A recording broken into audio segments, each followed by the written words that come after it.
Assalamualaikum warahmatullahi wabarakatuh. Perkenalkan, nama saya Afrida Wulandari dari kelas 11 IPA 5 nomor absen 1. Di sini saya akan mempresentasikan materi tentang 1. Proses pembentukan minyak bumi, 2. Komponen penyusun minyak bumi, 3. Pengolahan minyak bumi, 4. Bensin, 5. Zat anti-knocking. 1. Proses pembentukan minyak bumi. Minyak bumi terbentuk dari lapukan berbagai macam sisa-sisa organisme seperti tumbuhan, hewan, dan jasad-jasad renik yang sudah tertimbun dalam dasar lautan bersama lumpur selama jutaan tahun lamanya. Lumpur tersebut akan berubah menjadi berbagai batuan sedimen yang berpori. Sedangkan sisa-sisa organisme akan bergerak ke tempat yang tekanannya rendah dan terkumpul pada sebuah daerah perangkap, yaitu batuan kedap. Gas alam, minyak, dan air akan terakumulasi sebagai deposit minyak bumi. Pada rongga bagian atas ada gas alam, sedangkan cairan minyak mengambang di atas deposit air. 2. Komponen penyusun minyak bumi. Komponen utama penyusun minyak bumi adalah hidrokarbon, yang terkandung dalam minyak bumi terutama adalah alkana, sedangkan sisanya adalah sikloalkana, alkena, alkuna, dan senyawa aromatik. Komponen kecil penyusun minyak bumi adalah senyawa oksigen, senyawa belerang, dan senyawa nitrogen. 3. Pengolahan minyak bumi. 1. Pengolahan minyak bumi tahap pertama. Pengolahan minyak bumi tahap pertama dilakukan dengan distilasi bertingkat. Hasil pada proses distilasi bertingkat ini meliputi 1. Fraksi pertama, menghasilkan gas yang pada akhirnya dicairkan kembali dan dikenal dengan nama LPG. LPG digunakan untuk bahan bakar kompor gas. 2. Fraksi kedua disebut nafta atau gas bumi. Nafta diolah lebih lanjut pada tahap kedua menjadi bensin atau premium, atau bahan petrokimia yang lainnya. 3. Fraksi ketiga atau fraksi tengah selanjutnya dibuat menjadi kerosin atau minyak tanah dan aftur sebagai bahan bakar pesawat jet. 4. Fraksi keempat sering disebut solar yang digunakan sebagai bahan bakar mesin diesel. 5. Fraksi kelima atau disebut juga residu yang berisi hidrokarbon rantai panjang dan dapat diolah lebih lanjut pada tahap kedua menjadi berbagai senyawa karbon lainnya dan sisanya sebagai aspal dan lilin. 2. Pengolahan minyak bumi tahap kedua. Pada pengolahan minyak bumi tahap kedua dilakukan berbagai proses lanjutan dari hasil penyulingan pada tahap pertama. Proses-proses tersebut meliputi 1. Perengkahan atau cracking.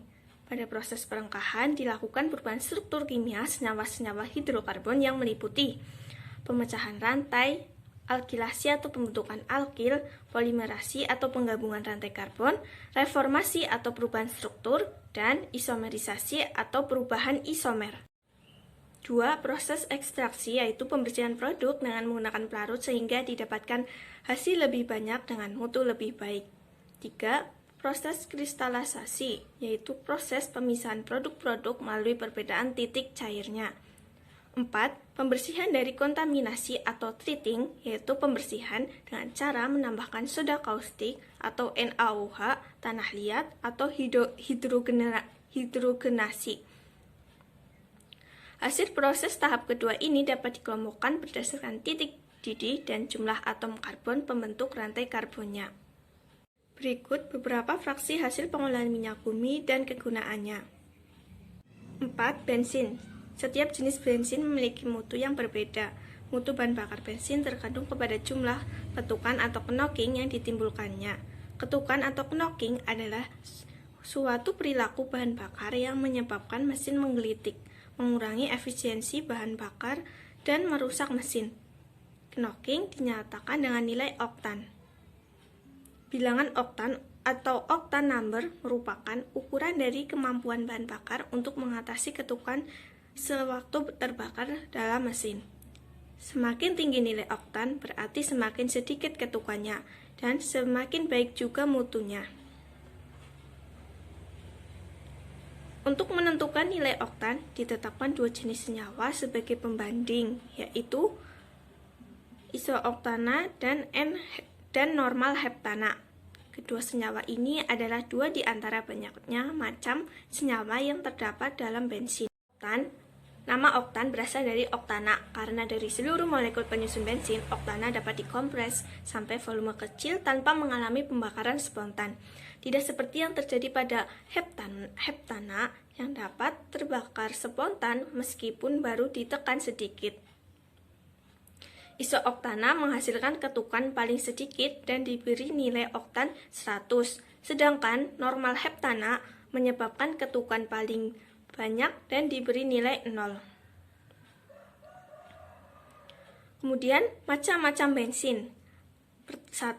Ada bensin premium, angka oktannya adalah 88 yang terdiri dari 88% isooktana dan 12% normal heptana. Kemudian ada bensin pertalit dengan angka oktannya 90, terdiri dari 30% isooktana dan 10% normal heptana. Kemudian ada bensin Pertamax dengan angka oktannya 92 yang terdiri dari 92% isooktana dan 8% normal heptana.